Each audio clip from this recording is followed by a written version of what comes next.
Hi everybody, welcome back to the channel for another video on Marvel Contest of Champions. This one is all about Ronin. So as part of this content contributor program, I've been given this champion to review and let you know my thoughts on it. Also at the same time, it won't be here to stay. It will be taken out of my account in a couple of days. If you're familiar with the comic books, then you'll know of the character of Ronin, but also you may be familiar with what happens after Avengers Infinity War leading into Avengers Endgame and how this character comes to be. But in case I won't be deep diving that, I will be deep diving this character. The first thing I noticed, which was kind of weird, but also I think Kabam are trying to tell us something, the armor rating for this character is pretty low at 7%. And especially if you compare that against some other types of heavy bleeders, then let's look to Blade, of course. And looking at the armor rating, 12%. So that's a bit of a difference. This becomes a big deal when you consider you're going up against certain characters that if for whatever reason you get hit, you want to at least feel that you're still alive in the game. Unfortunately, it does feel whenever you take a hit using this character that you do take damage, like a lot more than others do. And I think that Kabam are trying to tell us they want us to use this champion for more intercepting means and also evading means and being a little bit more sneaky, hence him being kind of a samurai Ronin type character. If you are looking to improve that a little bit, especially with block proficiency, then you will have to rock Ant-Man into your roster or into your synergy group or your team. But that may not be a good thing if you're not a big fan of Ant-Man. But if you're running a Wasp/Ghost team, then it could be good viability there. Also, two other characters that I will be doing separate videos on will be Guillotine and also Nightcrawler. Really happy to see a little bit of improvement. Now, it doesn't feel that it's substantial with if you're gaining an extra soul, it's like 30% on top of like hitting a final hit being a light attack with Guillotine. But it's still great. That is a great addition. I'll take 30% chance to get a soul. You need as many souls as possible, hit up to an L3 and you smack in some tasty damage. You've probably seen my Guillotine video, so do look out for that one, that extra video I'm putting out. And also Nightcrawler. Unfortunately, I don't have a Havoc, so I really wanted to test out some real improvements to Nightcrawler, but we'll try it at a later point. In a nutshell, playing Ronin is like playing a champion similar to Nightcrawler, funnily enough. Also similar to a champion like Darkhawk, or a little bit like Diablo, where you're changing to different modes, and these different modes mean different things. Every time you hit off a different type of light attack, you then go into a different stance when you swipe back. And every time you do that, you get yourself a cruelty buff. Those cruelty buffs are maxed out to 7 and then it's no more. You can't get any more, which is a little bit disappointing because I feel that the champion would be able to damage output more. And something they're going to be coming back to and reiterating throughout this video is it would have been nice to have a 5-star version just to get a real perspective of the extensive damage output or whether it feels like it.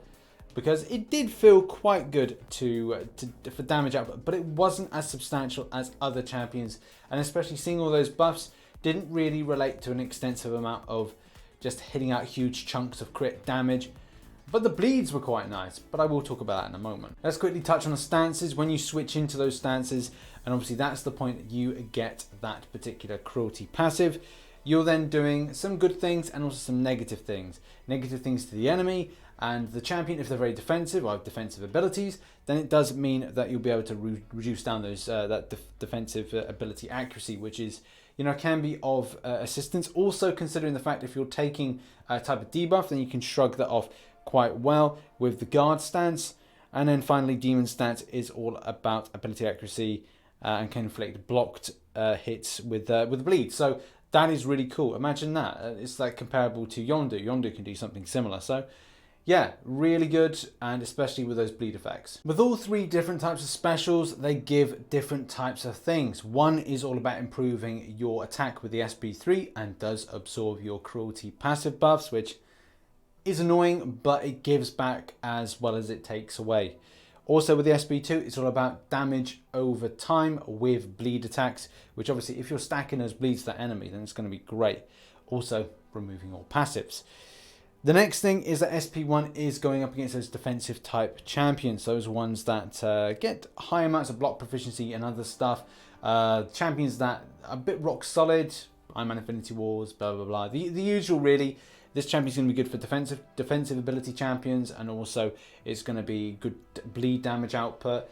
Also those champions that are bleed immune, it is positive as well in building up those cruelty passives. It really felt to me that this champion is an amazing bleed champion and it ticks were really nice as well to see, especially at a 4-star related level. However though, I do feel that it would be nice to receive a 5-star version as opposed to a 4-star version, just to give a real hype and perspective if this character is actually worth going for.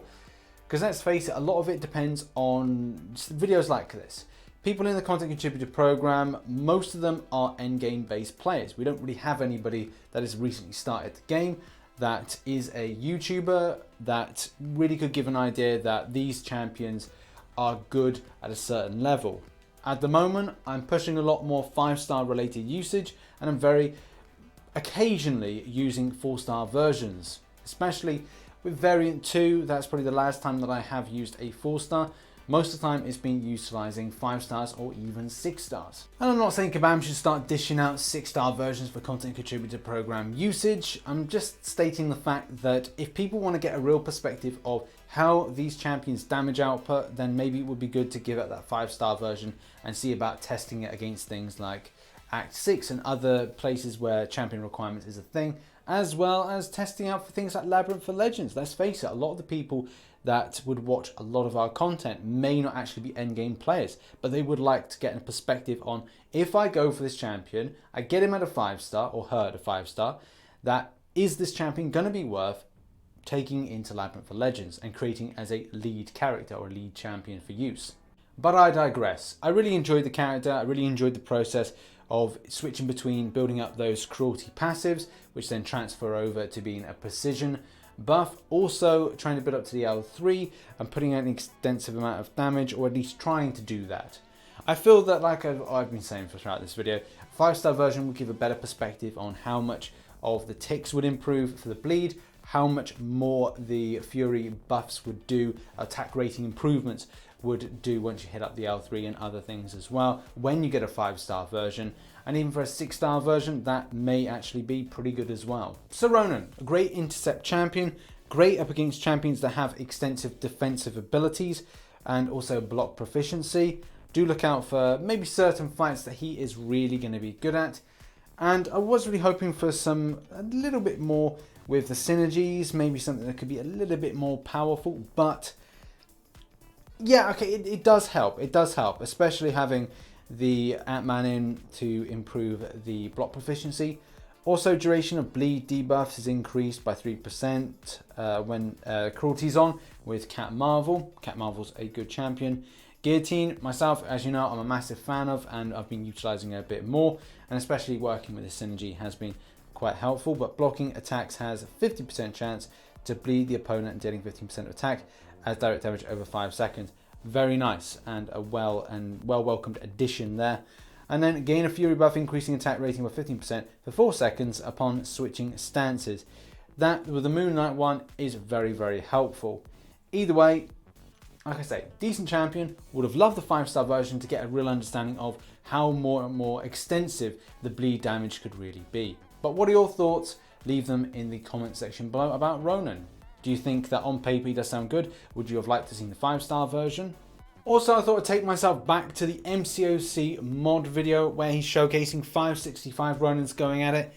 And yeah, okay, you can really see that the ticks, which are here, like 60, 170, they're not too bad.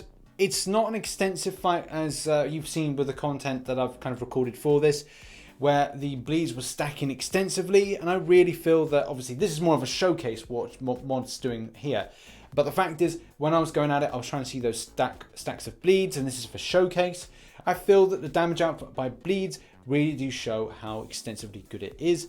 Also, the cruelty passives that have been built up weren't extensive as I was trying with the 7 that I created.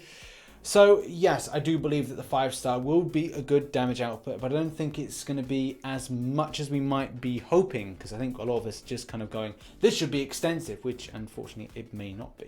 But yeah, like I said, what is your takeaway from this? What do you think about this character? What do you think about maybe seeing the 5-star version as opposed to the 4-star version? And I will leave the link in the description to the video we just saw from MCOC mod to get a real idea of what you're kind of feeling around this character. But in any case, thank you very much for watching. If you enjoyed the video, hit that like button and subscribe for more Marvel Contest Champions based content. I've been RichTheMan. Catch you in the next one. Bye bye for now.